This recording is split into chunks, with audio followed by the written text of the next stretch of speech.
Good morning, everyone. Thank you for joining us again for this session, which is connecting to culture, law to law, stream 2. My name is Michelle Hopkins. I'm the General Manager of Community Youth Justice in Adelaide, South Australia. I just want to start by saying Yama, Kia ora, Ninamani, which is good morning in Māori, Gamilaroi, which is my language. I'm a Gamilaroi woman, and Ninamani, which is a Kaurna language, which is the traditional custodians of the Adelaide region. So I'd just like to acknowledge that that we're meeting on traditional Indigenous peoples wherever we stand. Always was, always will be Aboriginal lands. And I would like to pay my respects to the elders past, present, and emerging. Now to the session. This morning we have a it's morning here, it might be afternoon over there, session. We're joined by Jane Zintl and Anaru Rangi. I hope I pronounced that okay. And we are going to hear about mana Taiohi. Yes, I have a very Australian accent, and youth principles for Aotearoa. So thank you very much, Jane and Anaru, for joining us, and I will hand over to you both. For those who want to ask questions, we do have a Q&A section which you can pop your questions into, and we'll get to those at the end of the presentation. So handing over now. Thank you. Tēnā koe. Tihei ururi, tihei nakonako, kātou hā whakatau ko rangi I runga nei, kātou hā whakatau ko pape raro nei. Ko ia e roki hia mana wapau I roto, ko ia e roki hia mana wapau I waho, whakatīna kia tīna e mōreha waiki e pūpū ana, e wāwai hoki ana tare wā tū ki te rangi, ka e ke paneke, e ke tangoro o whanno, hara mai te toke, haumi e hui e tā I ki Me ki toko te mihi ki a koe, Michelle, ki tō pōwhiri mai, e mihi ana ki a koe ki tō kōrero, ki tō manaaki, mō tēnei kaupapa. Me ki, tēnei te mihi ki ao koutou, e te whānau ngā haue whā, ko Waio, ko Anaru te rangi whakaiwa tōku ingoa, he mokopuna o te ao tukupu. E mahi ana au ki te rōpū ara Taiohi, me te kaupapa o ngā kaihui, e noho ana au ki te karu o te ika, Wairarapa. Nō reira, tēnā koutou, kia ora tātou. Kia ora everybody. For welcoming us, Michelle, into the space. Kia ora to all of those of us here in Aotearoa, but also across the ditch in Australia. Who am I? Ko Waio, we would say here. I whakapapa, so my ancestors have come from Cornwall in the UK. I like to call Cornwall the cool part of the UK because it's part of the Celtic region that I'm very drawn to. It's our pleasure to be here today with you and to introduce you to the Mana Taiohi framework.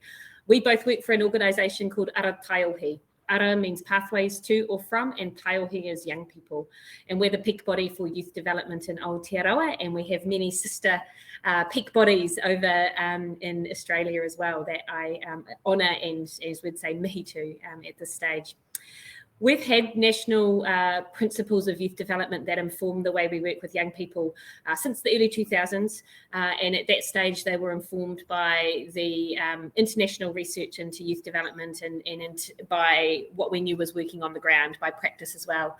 These were reviewed a couple of years ago, and we became aware that for them to continue to have the impact that they have had here in New Zealand, that we needed to ensure they were informed by Te Ao Māori. They are not what we'd call a kaupapa Māori framework. Obviously here in Aotearoa we have Te Tiriti o Waitangi, the Treaty of Waitangi, which means that, and that's where Taiohi sits, as a treaty-based organisation that is not specifically for Māori, but for everybody. But under the treaty, we must be informed by Te Ao Māori when we have these national principles that are for the well-being of our young people. So this is the Mana Taiohi framework. And to introduce it to you, we really felt it would be best to let Anaru share some of his personal story and then link the principles to it. What I would say is it's very much framed around the concept of mana, which is the agency or the authority that we inherit at birth. and translating obviously from a language like te reo into English is hard, but it's very much, and Anaru can add more to this, it's very much around the authority that sits in a person. And our principles are framed around, first of all, honouring that. The first 4 principles do that. They honour the mana that the person carries. And the second 4 principles are how can we work with young people in ways that enhance that mana or uplift that mana. And so the core of our framework is around those things. But as I said, rather than tell you about it, we thought we'd share a story and then link the framework to it and how important that is. So Anaru, could you start by sharing for us a little bit of your story in the justice space? Cool, kia ora. Hi. However, firstly, I want to acknowledge this space that has allowed this process of sharing and understanding to raise our awarenesses. And secondly, that the words I share today are for learning and developmental purposes only, and that there is no conflict within my kōrero. So I have spent a quarter of my life in the youth justice system, in the justice system, the Department of Corrections, addictions, mental health organizations, and many, many more. The first question I used to ask myself on arrival to these places above was, will these people in that building understand what I'm going through? The answer was always no. Sometimes I would attend because I was forced to. Other times I had to commit further crime just to get to these places, and more often I just walked away altogether. On my file, it described a Māori teen who has an addiction problem, anger, violence issues, and a criminal history. This piece of paper was their way of saying they knew who I was. This piece of paper was what they used to say they know what was beneficial for me. This piece of paper gave them the authority to tell me what I needed to do or to complete in order for me to be well. For me, this piece of paper represented a barrier, a giant barrier, and it meant I will never openly share the true extent of my trauma, my hurt, my pain, or my suffering, which in the long run means I will never receive the correct help or guidance needed to enable healing or growth or transformative change. Because the answer, like I said, was always no, they won't understand. Beneath the surface, I was experiencing layers of many challenges, some intergenerational. The others were the product of my environment: alcohol, drugs, addiction, anger, violence, gangs, crime, ego, emotional suppression. But probably most importantly was the disconnection from self, from who I was and where I came from, to finally my biggest challenge, which was imprisonment. So in 2011, I was sentenced to 2.5 years of prison in the Rimutaka in 2011. And so that's a little bit about my journey inside the justice system, the youth justice system, and the many other layers of challenges. Awesome. Thanks, Anaru. When you look at the principles of mana Taiohi, and let's focus first of all on what was happening for you that while you were in the system, and then we'll focus on your journey out of the system. When you look at the honouring of mana that happened, but also how that your mana was uplifted in the early part, leading you into Rimutaka, how did that work? How did you see these principles in that phase? Cool. So one, like what I see now that is woven through these principles is around mana, our own mana that we have. And what I identified once coming through this journey of being in the justice system is that there wasn't much around my mana. They made a decision on who I was based on this piece of paper, when there were so many layers to who I was, to what I was about. And I feel like if we can remove that piece of paper and focus on relationship building, then that is a huge step towards making our young people or our whānau more comfortable in those spaces, which will, in the process, push them or allow them to be in a space of healing and transformative change. So if we're looking at the mana Taiohi principles, and I've only written down the 4 key ones that have really informed and allowed me to go through this amazing journey of transformative change would be Mauri. And what I like is in our framework, Mauri is the response of whanaungatanga. And so when we are working with young people, or what it meant for myself to heal was when someone actually put this piece of paper to the side and chose to listen, to choose to hear who I was and what I was about. And in that reciprocal, or that space of ako, Mauri started to happen, because they started to get a better understanding of what I liked and what my life spark was. And so the process of whanaungatanga is really important and is really key, and that can uplift mana and Mauri, which are really closely interwoven. Just like all of the kupu, all of the principles in this framework are really interwoven, and that's what makes it really beautiful. The other two for me is whaiwahitanga and whakapapa. So whakapapa is understanding who you are and where you come from, your place in this world. And there's a saying which I learned on one of my kaupapa, one of my wānanga, and it was, you don't know where you're going unless you know where you come from. And that was so informative to my journey. And when I started to get a better understanding of my whakapapa and the tupuna who have upheld the journey of my whānau, what does it mean to not only uphold their mana in our whakapapa, but what kind of tupuna do we want to become for our mokupuna? And so whakapapa isn't just about looking backwards, but it's also about looking for the future. So having futuristic goals about what do we want to leave behind for our mokupuna, for our tamariki. And there's another saying, which is probably my all-time favorite, and it is the meaning of life is to plant trees knowing you'll never sit in its shade. And for me, that is what whakapapa and whaiwahitanga is. Identifying who we are, and then whaiwahitanga, allowing us to find our space to navigate into the future.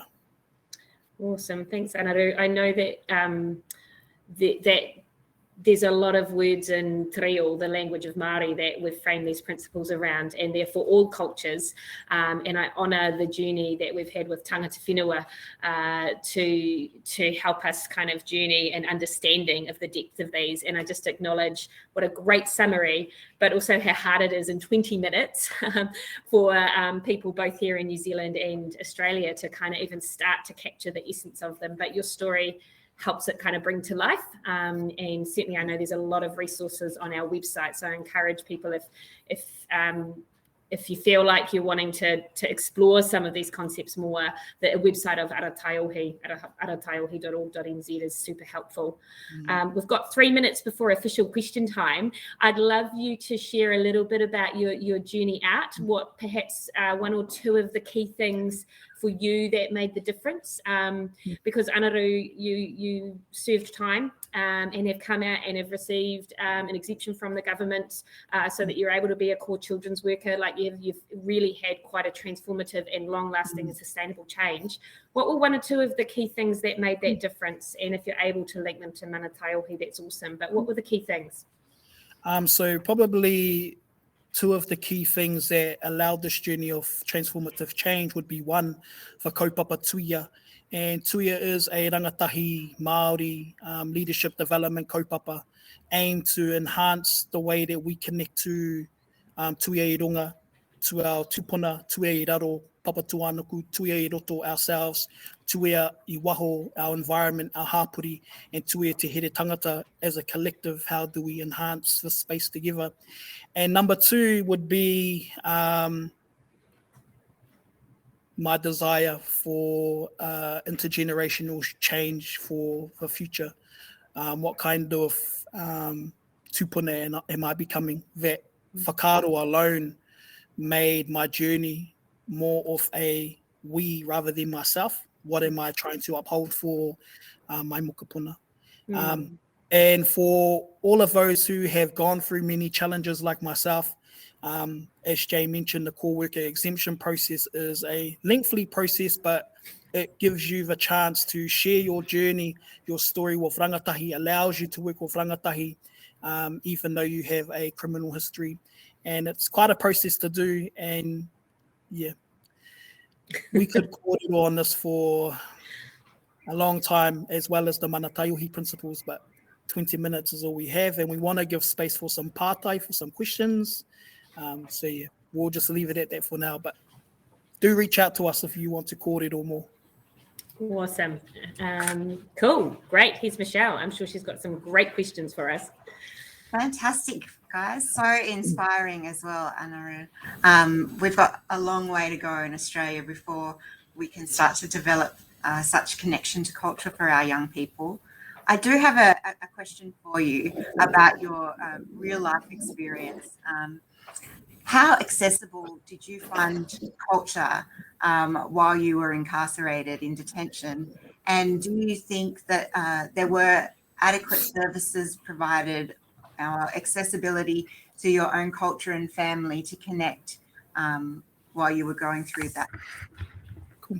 So I was put into Te Whare Whakaahuru, which is the Māori focus unit at Rimutaka Prison. And that is all based around Te Ao Māori and kaupapa Māori. And funny thing is, when I was welcomed into that space, it was the first time in my life I had ever immersed into Te Ao Māori, the first time I had ever been in a pōhiri, the first time I had ever felt ihiwihi wana, which is that feeling of like connection that you know you were supposed to be here. And what is beautiful and sad in the same process is that I had to go to prison to learn that. And so when I was released from prison, I had this thought, why isn't this tauranga or this wisdom available, you know, in schools or elsewhere? Yeah. And that kind of informed the way that I started to work with rangatahi and whānau in my community was, how about we start shifting some of the structures that are placed in systems that are actually conflicting Te Ao Māori and some of the LORE compared to the LAW. And so when I started working in addictions, mental health, and with rangatahi, that was my whakaaro, was how do we actually unlearn the system to relearn the law, the LORE, to inform the way we enhance the lives of young people. Great answer and really inspiring.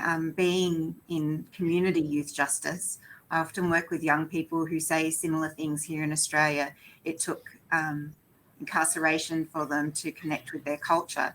Do you have any advice to those of us working in the community as to how we can create those spaces in a community setting for young people who are so disconnected and disengaged, and what opportunities we can give them to engage? Cool. So the first part, and I shared a little bit about this in the first question Jane asked me, is I would sit outside these places and I would look into the building and I would say, no one in there would understand. And I didn't actually know that, but because I believed in it so much, it became truth. And when I shifted into the space of transformative change and I was now the worker inside these organizations, I knew that it meant more than just sitting in this office. It meant more than to sit here and wait for our young people, for our whānau to be sent to this place, because 90% of them are being forced to move into a space of healing. They're being forced to reach out for help. And so the shift that I made was, I want to walk out of this office and I want to be a beacon, a po, somebody who was in our community and is accessible and is actually upholding, you know, their voices. And so one for me is relationship. How do we go out and build relationships meaningfully with our young people in our communities, rather than waiting in the office for us to receive a paper that says this young person has done this, and this, and then we paint a narrative of who this young person is. For me, relationship is actually going out there, removing this piece of paper and saying to young people, ko waikoe, who are you? Where do you come from?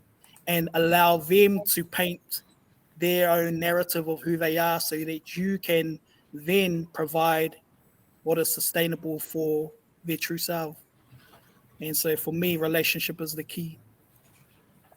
Wow. And I would just say that in the discussion forum, there's so many comments that are reflecting my own thoughts of how inspiring your story is, but also how important it is that, like you've mentioned, you're a role model, not just in your workplace, but out in community, and you carry that with you, and that shines through.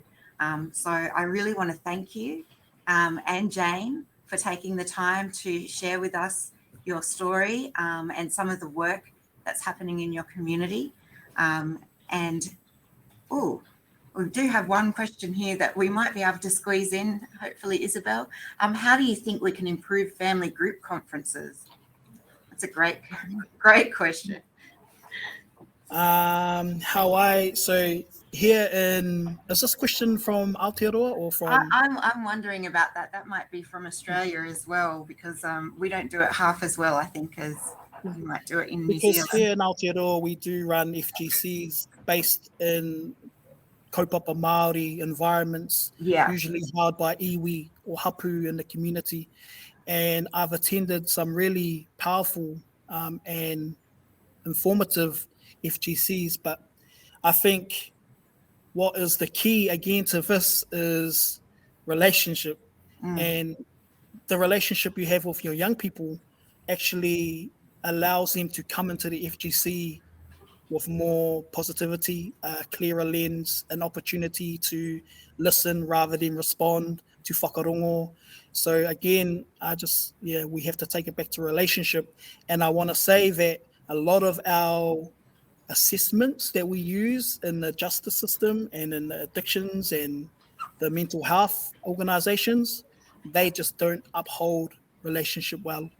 And so there needs to be a huge shift in the way we actually assess our young people, because if our assessment isn't getting the correct data from our young people, then we are not giving them the correct help they need. And so, that's all from me. Kia ora. So important, and really important for us to reflect on those last messages. Thanks again, guys, for your time, and we might move on to the next session. So hello to everyone who's joining us now for our next session that we're moving into.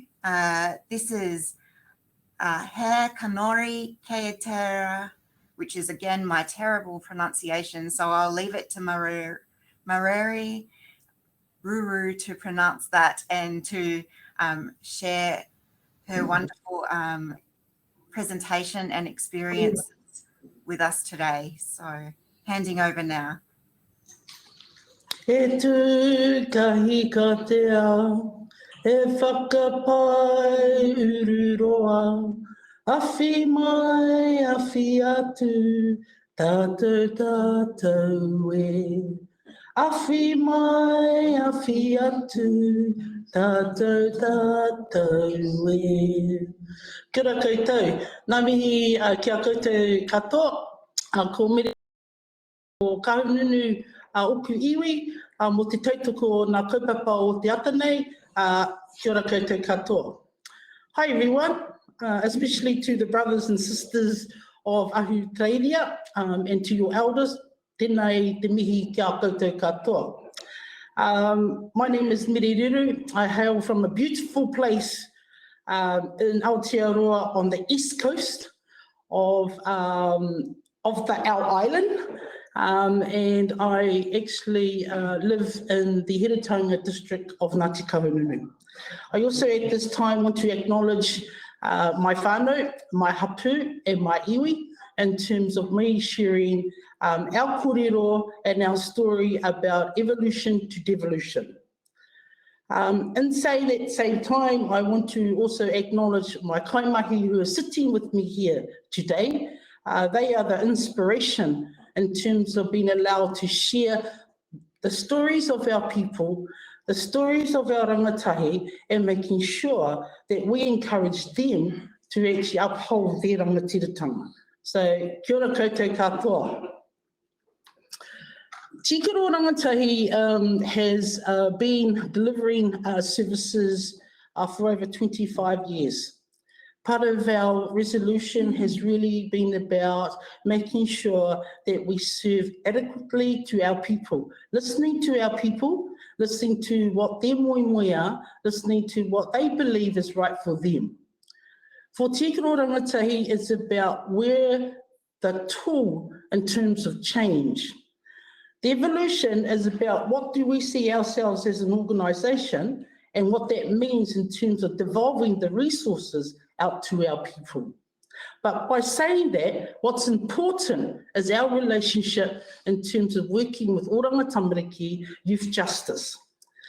In my kōrero, I also want to acknowledge Sam Tuika, who is our Youth Justice Manager here in Kahungunu, who services also in relationship to making sure that we can actually have our own rangatiratanga in the way that we work.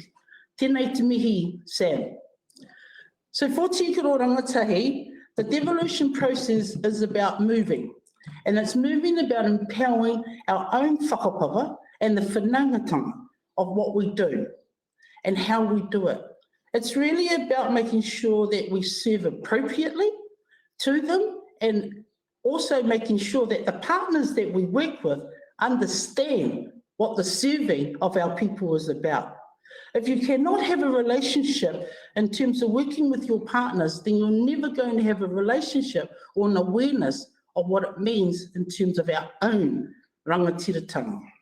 It's important that when we mix and work along each other, that we understand that first and foremost, it's not about conforming ourselves into a structure that actually belongs to their worldview.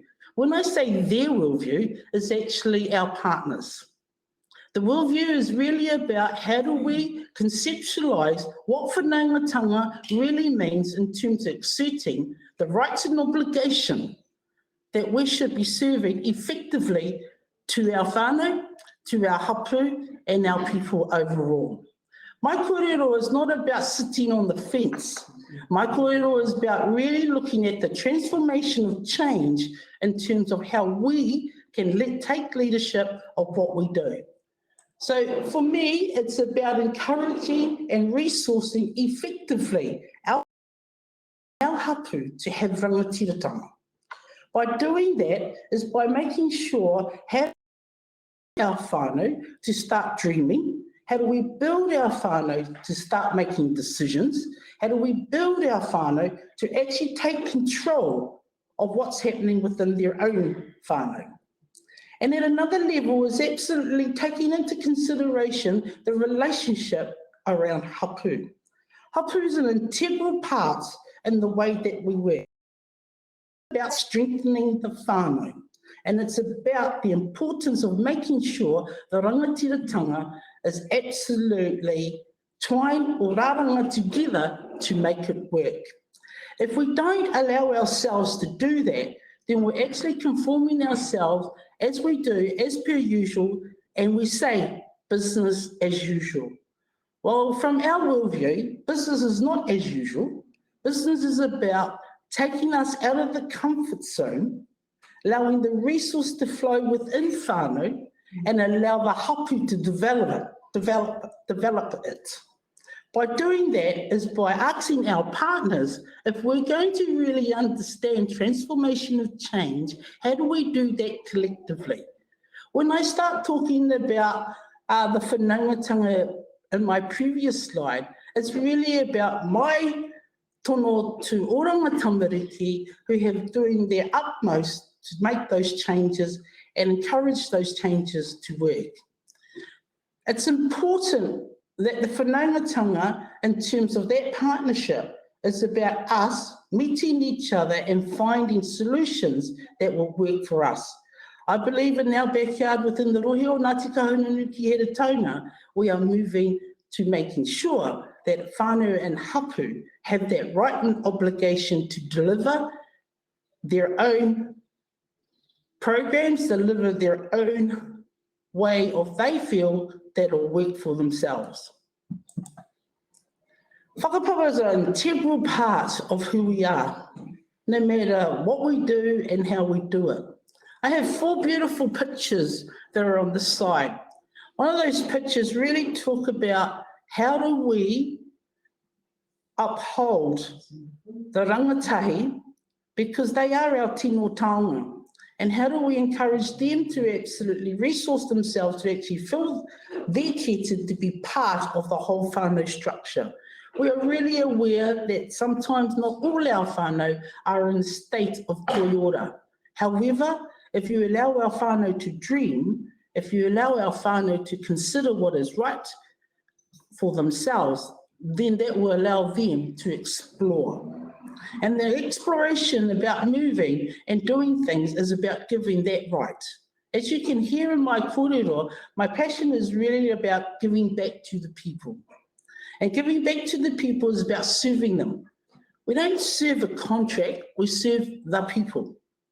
It's important that the contract needs to serve what we're trying to capture and how we do things within our own community and within our own iwi.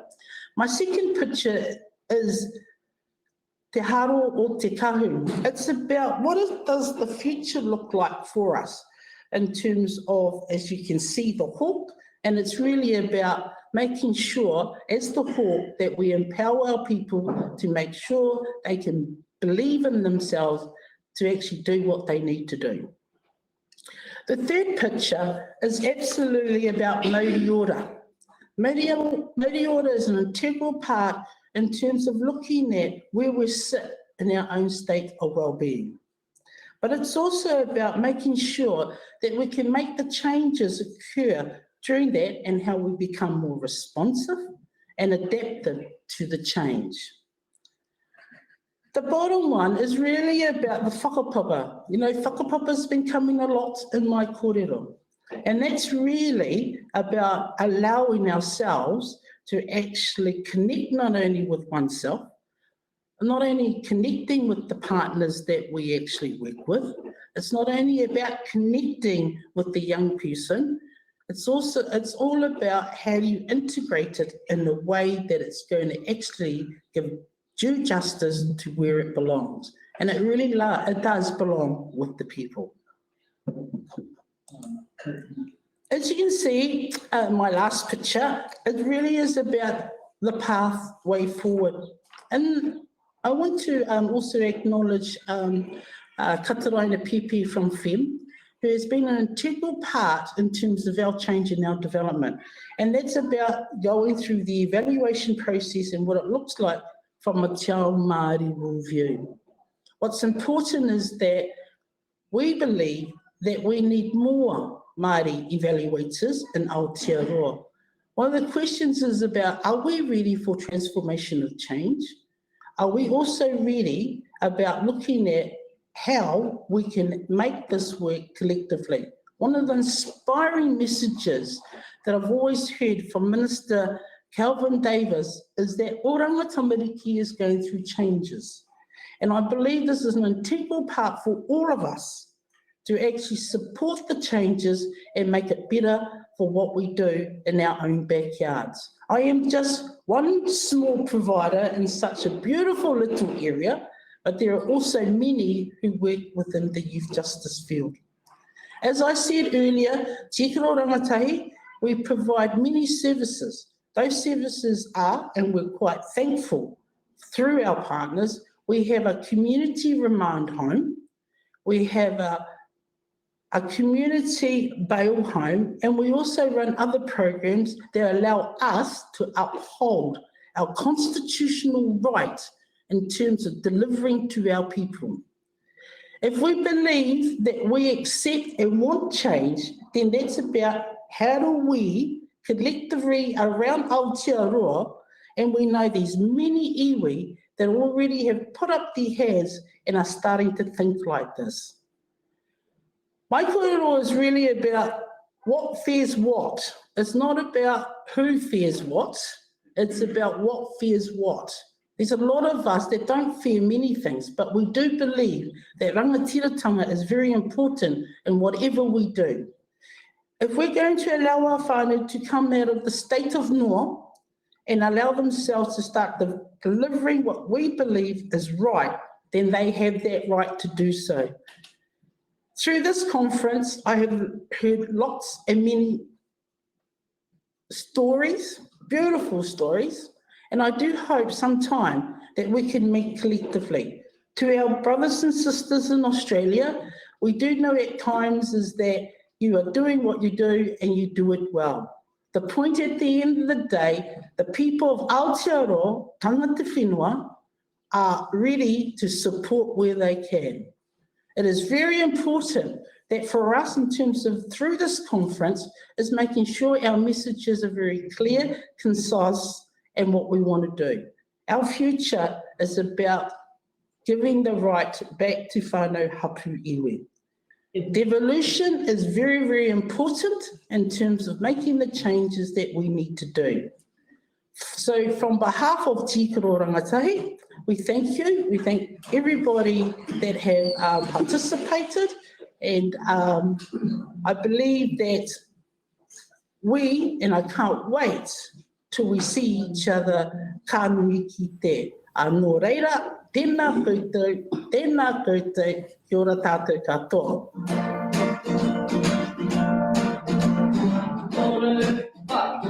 Tūtira mai nā iwi, tātou re. Tūtira mai nā iwi, tātou re. Vai a te maramatanga, me te aroha e nā iwi, kia putahi a, tātou re. Tātou re. Kia ora.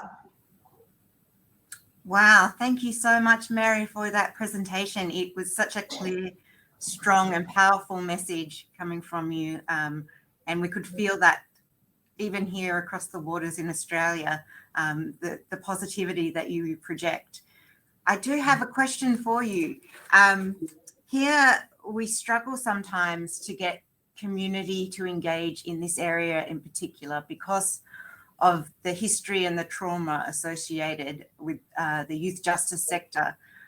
Many people don't want to connect, don't want to offer back. How do you inspire Indigenous peoples to commit to working in this space? And tell us a little bit about your journey in coming around to work in this space when it can be quite traumatic. Well, I suppose here in Aotearoa, Michelle, is that we have different iwi throughout Aotearoa. And I think what's important is really making sure that you connect with people that have the passion and wanting to actually make change. You know, we're from Ngāti Kahungunu, but just up the line is Ngāti Pro. So Ngāti Pro is not far from us, but it's actually that we all believe in one thing, and that's about rangatiratanga. In terms of your question and asking your question is that how do you build relationships with each other, whether it's through your whakapapa or whether it's through actually having that opportunity to be really serious with yourself. So about making or wanting to make those changes, sometimes we've got to get in and do the hard work, eh? It's not about attending in a hui and you thinking to yourself that you're just going to be plastic. If you become plastic, you're not going to get that connection. Be really upfront and transparent and look at a way of how you connect. And it might be, Michelle, hi, my name's Mere, I work for so-and-so. What do you do? Eh? That's a connection. So with the Indigenous people of Australia, it's about, there are different tribes that you have. How do you connect with each other to actually look at a purpose? You've got to look at a vision or a moimoia that will allow you to work collectively. And you might start using one word like mana. So mana to us is what is strength, you know, what does that look like? Or you might use mauri, you know, what's your inner self? What do you believe? Start something really small. I think that is the best way to connect. We're just so thankful and lucky in Aotearoa is that it's our iwi, our whānau and our hapu, because that teaches us where we come from and what our beliefs are. And the belief has always been about having the rights of rangatiratanga. Wow, that was a long story, wasn't it? No, that was a fantastic answer, and what a privilege to hear you speak today, Murray, about your experiences and what you're bringing to this space. That's all we've got for this time. I'm about to introduce our next session. So thanks again. You've got some wonderful comments to read through on the discussion forum about how privileged we were to hear from you today. Thanks, Isabel. Kia ora. Kia ora. And now I'm going to welcome our final speakers for this session. We've got Kristine, Byers, Rachel Nataki, and Gavin Smith joining us now. The session is Te Oranga Pai, and we're so privileged to have these workers join us today. So I'll invite them now to share their presentation with us.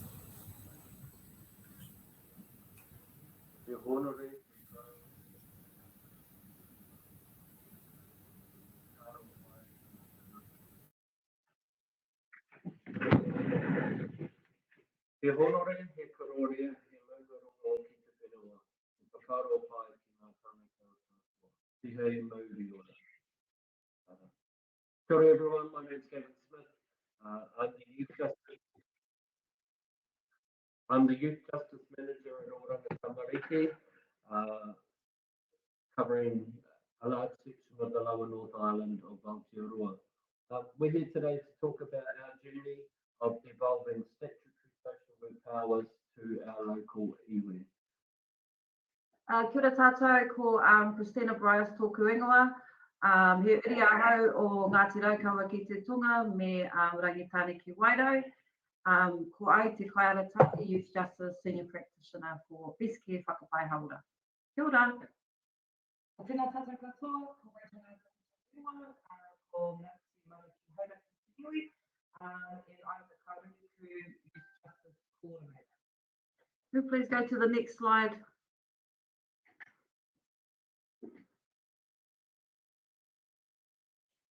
So this is just a short hōtaka for what we're going to talk about today. We're going to talk about the whakapapa of Te Oranga Pai, how we came to be. The first year of Te Oranga Pai, a bit of evaluation, and then we've got a cool video to show you guys. And then we'll finish off with a Q&A. Could you please go to the next slide? And if you could play that, please.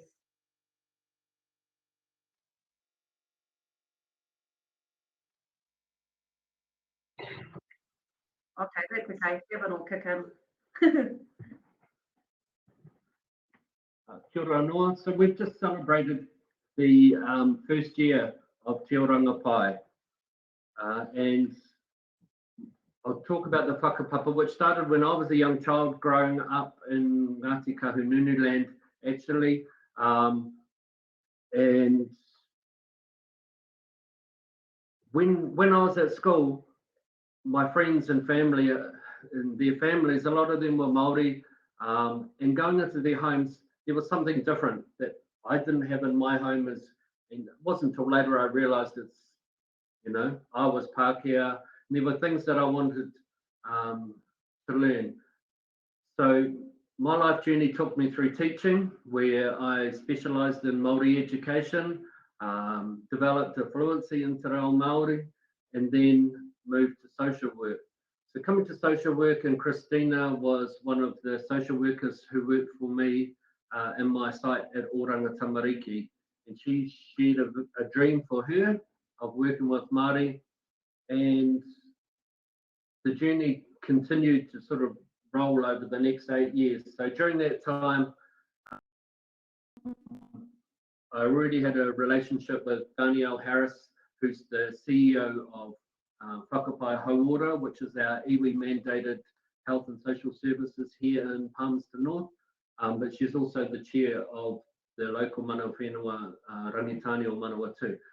So over those years, our relationship with Danielle and her family and Whakapai grew, and Danielle and I both shared a moe or a dream of having social work services, statutory social work services at whakapai. So beginning of last year, I was given some extra positions, and I was talking to my boss, and we were talking about the evolving coordinator positions. So they're the people who run the family group conferences. And we talked about why not a social worker. And everywhere I had spoken prior to then, had always been said it can't happen, despite it being in our legislation that it could.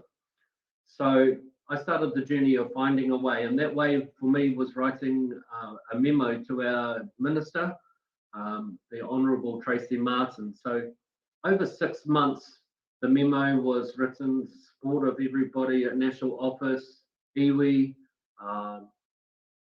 getting all the sign off, and then September the 21st last year, Te Oranga Pai was born. Kia ora. So Te Oranga Pai, the name means the journey to wellness. And the name was gifted to us by tohunga, so we consulted with tohunga of Rangitane, so that's our local tangata whenua, and our Ngāti Raukawa tohunga. So they gifted us our name, and basically it means that obviously get to wellness, that there's a journey, and that we want good wellness for all of our whānau that we work with.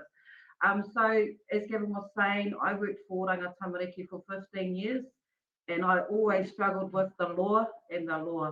And people that have worked in the two spaces will understand where I'm coming from, because I've always wanted to work, well, I always have worked from a Te Ao Māori perspective, and being able to make that work within a legislative and a statutory framework has always been difficult. And obviously Western frameworks are always up here, and Indigenous frameworks always came secondary. So I'm excited that actually that our skills and knowledge are being acknowledged, and actually the power shift is happening. And so this is a first kind of a dream of mine and all of ours, to be able to create Te Oranga Pai.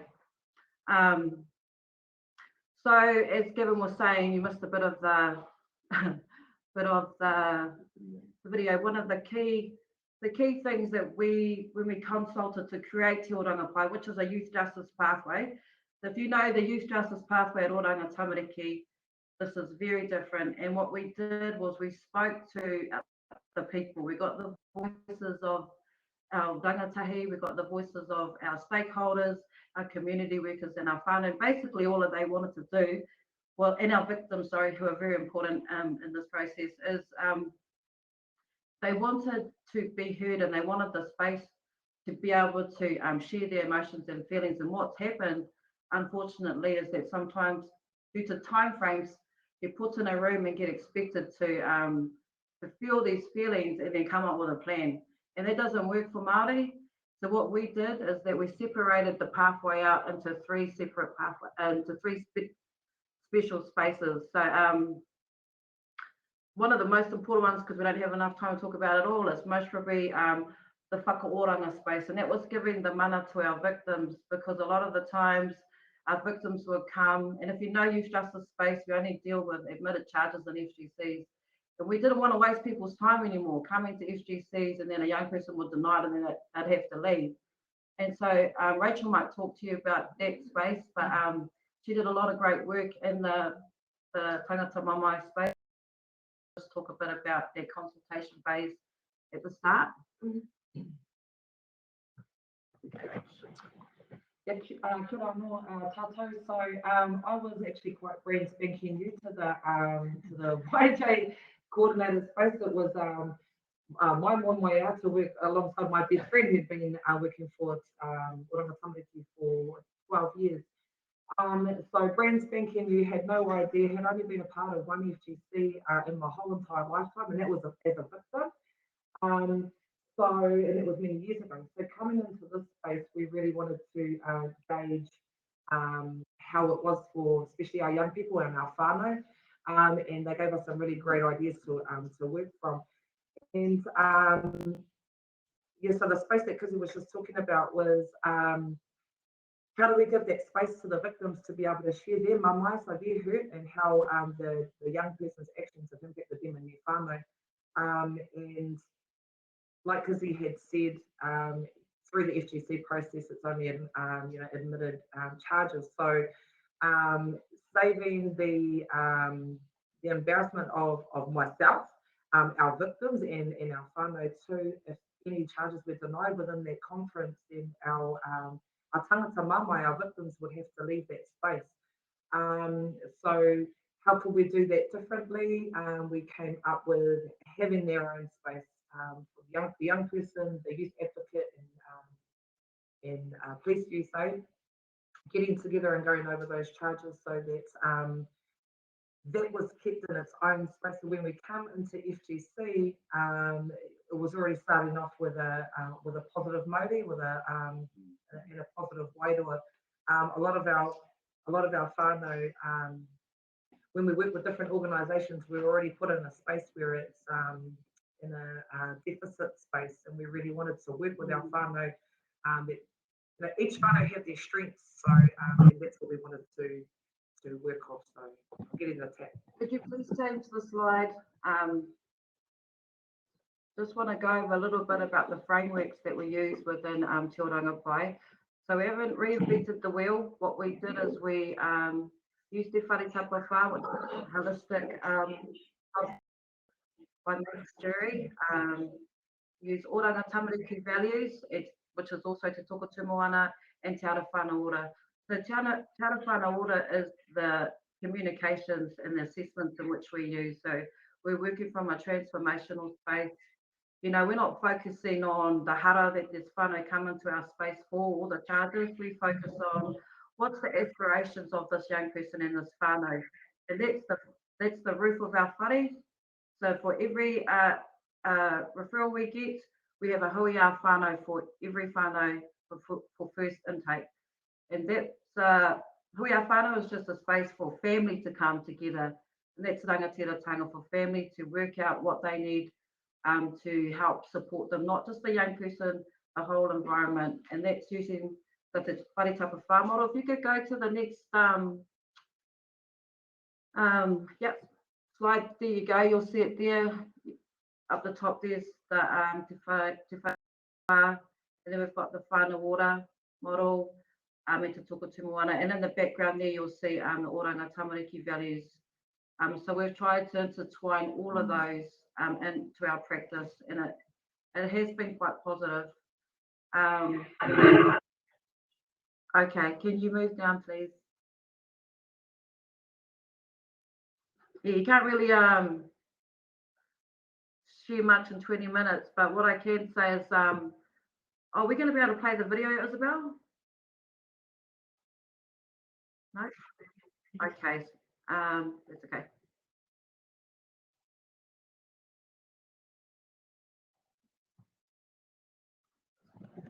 So where to from here?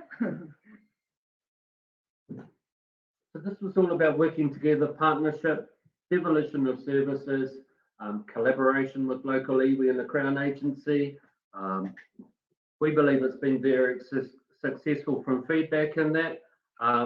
We also have programs that we run with some of our youth justice clients, but also some of our younger ones that are at risk of coming into the youth justice space. So there's Mana Taiohi is a program that involves males and females, and working with them over, initially it was 10 weeks, but for a number of the rangatahi we've kept working with them long post just to get them sustainable really, and settled with solid relationships and connections with people. One of the other programs that we've been running is Mana Wahine, and that's a program that Rachel and I have been running for nearly 10 years, and that's focused on young female offenders, and we've had some really great outcomes from that. Some of the other things we're doing in regards to intervention for our young people, try to do things in a Te Ao Māori way, is mahi mara. So our young people come here every Friday and do community work, and they work out in our community garden. That way they give back to the community, and that kai that they harvest goes towards a food bank that we have here at our organisation. And that's just free kai to whānau. There's no questions asked, they can come and grab it. Another key thing is we do kai whakanoa, so Māoris will know. sometimes we don't have the money to say sorry, but the way that we do say sorry is through kai.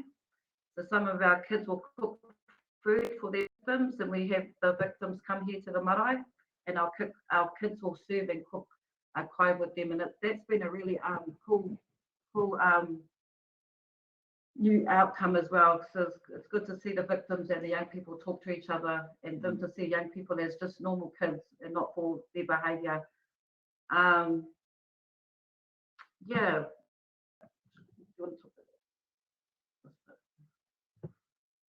Because we are moving into okay.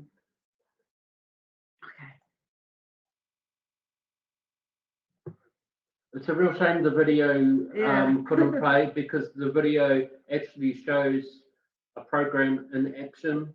The rangatahi had not met each other prior to the day of the video, and it was bringing a group of wahine or young females together. It was the first time merging with other agencies, so we've also, the Manawahine program has joined with Fusion, and also one of our local church youth leaders, All Saints Church. And this video was it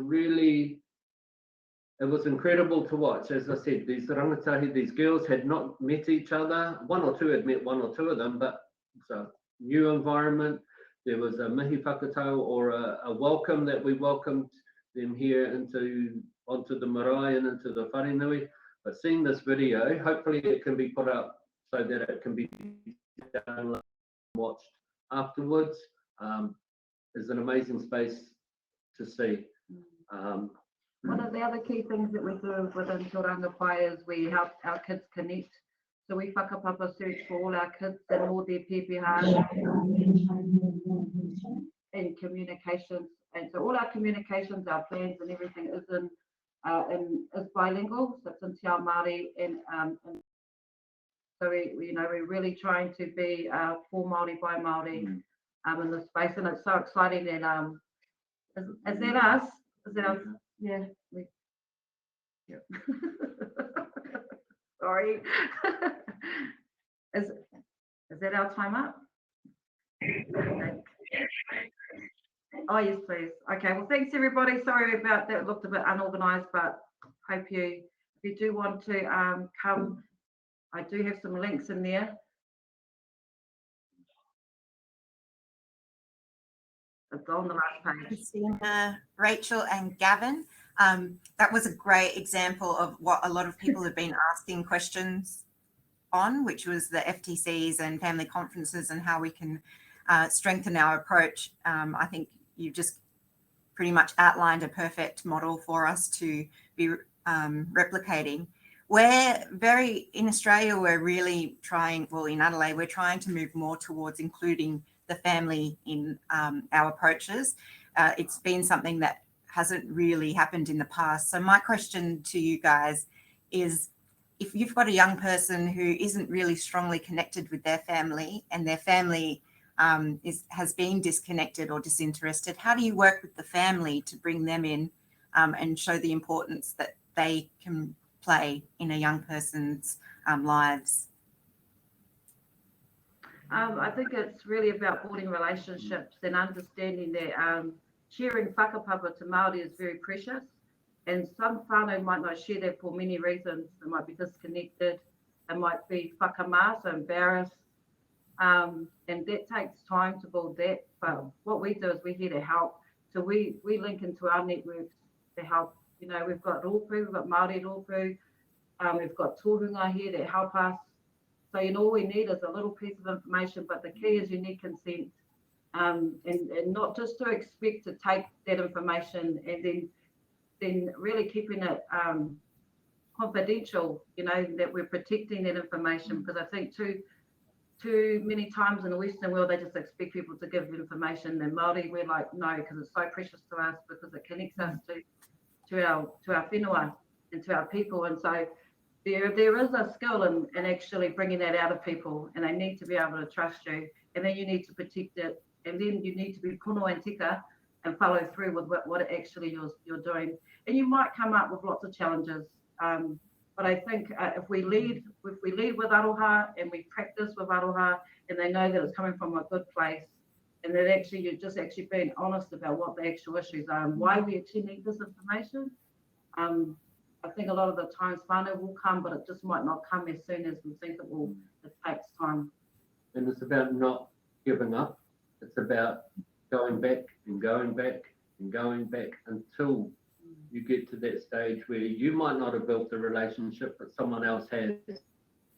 And to get Sometimes if the young person's disconnected, they don't really understand the words to the visual. So that's what we do in our programs. We take our young people back to where they're from and we show them their awa, their marae, their maunga, you know, and then hopefully we find somebody, a kaitiaki is what we call it, someone that they can connect to that, so that after us, they can stay connected to that person, they can api that person. And just because we think identity is what they need to know doesn't mean that's what they want. Yeah. So yeah, it's a very complex space. Great answer, really. Thank you. You guys are really doing such great work and important work. And I think you set a really strong, powerful example for everyone who's watching today. So unfortunately, that's all we have time for. Thanks very much again to all the speakers and some wonderful sessions we've had today. And thanks for those who've joined us for these sessions. Hope you enjoy the rest of the conference. It's been really inspiring, and I'll sign off for now.